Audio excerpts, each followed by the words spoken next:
15ই August বাংলাদেশের ইতিহাসে একটা মর্মান্তিক দিন নিঃসন্দেহে।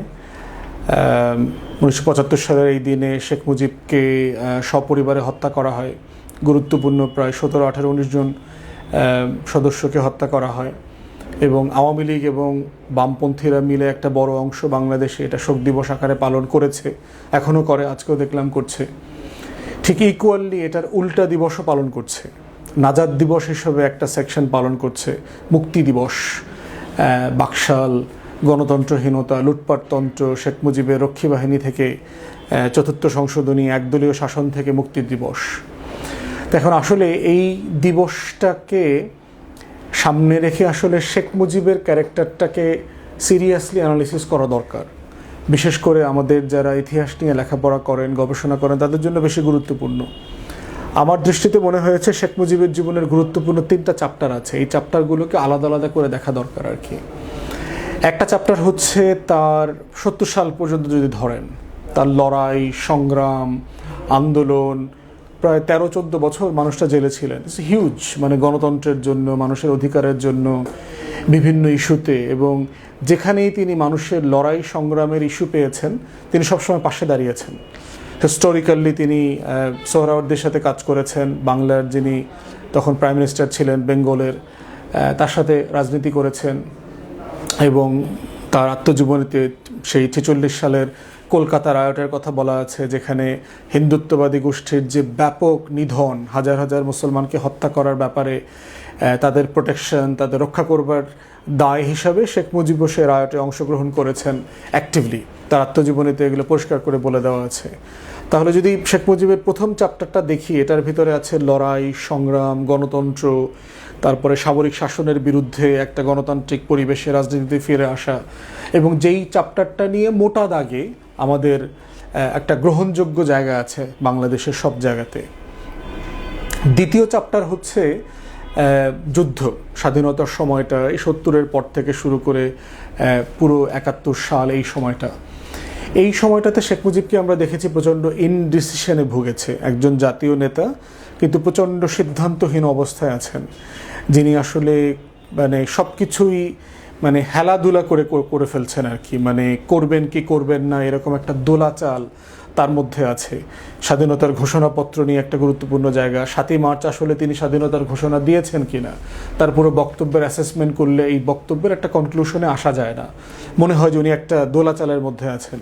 ঠিক একইভাবে 25শে মার্চ, 26শে মার্চের যে তার যে আচরণ, 15 থেকে 25শে মার্চ 10 দিন গোল টেবিল মিটিং চললো, রাউন্ড টেবিল মিটিংয়ে কোনো সমাধান হচ্ছে না, এই সময়টা সব কিছু মিলে তার সেকেন্ড চ্যাপ্টারটাকে বলা হয়েছে প্রচণ্ড সিদ্ধান্তহীন একজন নেতা।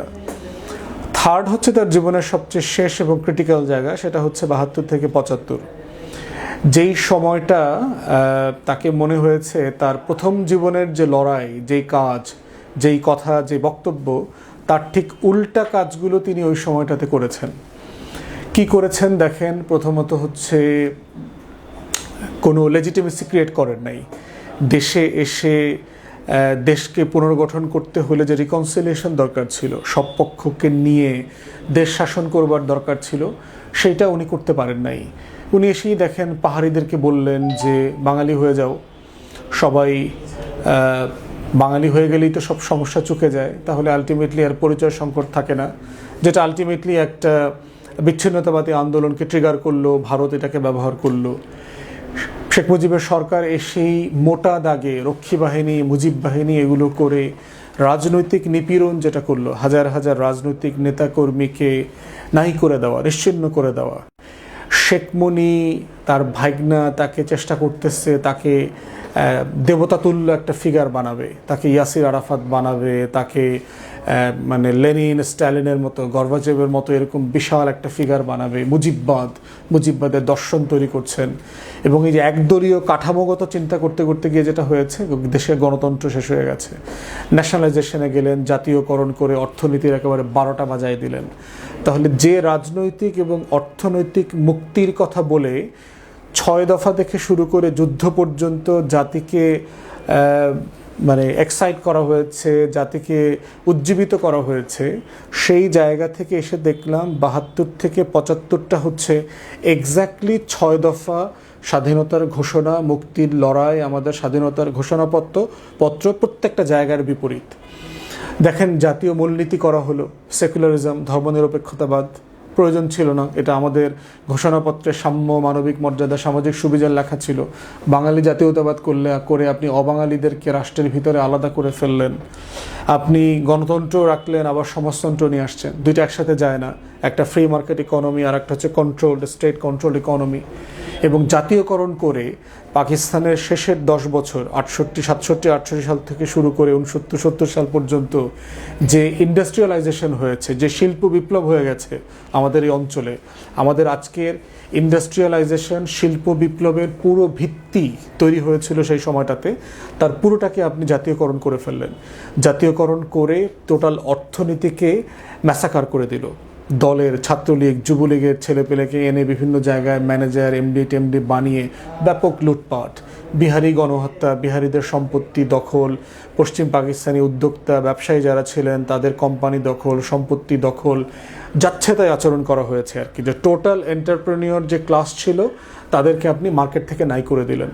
তাহলে আমার রাজনৈতিক মুক্তি মিলল না। 73 সালে একটা বাকাওয়াজ নির্বাচন করলো, ছাত্রলীগ ভেঙে গেল, জাসদ ছাত্রলীগ তৈরি হইল, রাজনৈতিক নেতাকর্মীদেরকে হাজারে হাজারে হত্যাকাণ্ড, জহির রায়হানকে গুম করা থেকে শুরু করে সিরাজ শিকদারকে ক্রসফায়ারে দেয়া, এইগুলো করে করে একটা পর্যায়ে সে একদলীয় শাসন, কমিউনিস্ট পার্টি, আওয়ামী লীগ মিলে এই বাকশাল কায়েম করলো। 4th সংশোধনী হলো, পত্রিকাগুলো নাই হয়ে গেল। সব কিছু মিলে তার জীবনের প্রথম দিককার যে লড়াই গণতন্ত্রের অথবা সোহরাওয়ার্দীর সাথে থেকে তার যা যা শিখবার কথা ছিল, তার প্রত্যেকটা জিনিস আসলে নাই হয়ে গেল। এবং এই অবস্থাতেই হচ্ছে যে তাজউদ্দিন আহমদ পর্যন্ত বলেছে বাকশালে পড়ার পরে যে আপনি আপনাকে পিসফুললি, ডেমোক্রেটিকলি ক্ষমতা থেকে দূরে রাখার কোনো পথ আর রাখলেন না। মানে একজন মানুষকে ক্ষমতাচ্যুত করবার যে পিসফুল ডেমোক্রেটিক মিনস দরকার, সেটা পর্যন্ত আপনি নাই করে দিলেন। এবং এই নাই করার মধ্য দিয়ে যেটা হয়েছে সেটা হচ্ছে যে আপনি একটা জাতির রাজনৈতিক মুক্তির লড়াইকে ছোট করে ফেললেন, নাই করে দিলেন। তাহলে সেই জায়গাতে হচ্ছে যারা শেখ মুজিবকে হত্যার প্ল্যান করে আসলে যায়নি, তাকে আসলে গ্রেফতার করতে গেছে সেনা কর্মকর্তারা, মোটামুটি যারা গেছেন তাদের লেখাজোখায় যেটা পড়লাম, শেখ মুজিবকে হত্যা করবার প্ল্যান কারো ছিল না। কিন্তু শেখ কামাল, শেখ মুজিবের বড় ছেলে, এবং তার বউ সুলতানা কামাল, তারা দুইজন উপর থেকে গুলি করে বেশ কয়েকজন সিপাহীকে, তখন সেনা সদস্যকে হত্যা করে, 3-4 জনকে। এই হত্যা করবার পরে সিচুয়েশন আউট অফ কন্ট্রোল হয়ে যায় আর কি। তো এই কাজটা যারা করেছেন তাদের বক্তব্য হচ্ছে যে তাদের হাতে আর কোনো অপশন ছিল না, কারণ বাংলাদেশ, আমাদের মুক্তির লড়াই ছিল গণতন্ত্রের জন্য। নির্বাচিত সরকারের কাছে ক্ষমতা হস্তান্তর করে দেয় নাই বলেই তো 70-এর পরে 71-এ যুদ্ধ করতে হয়েছে। তাহলে সেই বাস্তবতাটা আপনি 75-এ এসে আন্ডু করে দেন কিভাবে? তাহলে আমরা যুদ্ধ করলাম কেন? যদি এটা একদলীয় শাসনই থাকে তাহলে পাকিস্তানের সামরিক জান্তারাই শাসন করত, আমাদের হাজার হাজার মানুষকে জীবন দিতে হলো কেন? অতএব সেই জায়গাতে আমার কাছে মনে হয়েছে যে 75-কে খুব সোজা সাপটা ভাষায় একভাবে দেখবার সুযোগ নাই। এবং এই রাজনৈতিক অস্থিরতা তৈরি করবার পিছনে বামপন্থীরা দায়ী ছিলেন। শেখ মুজিবের ঘাড়ে বন্দুক রেখে এখানে সোভিয়েত বিপ্লব করবেন, বাম বিপ্লব করবেন।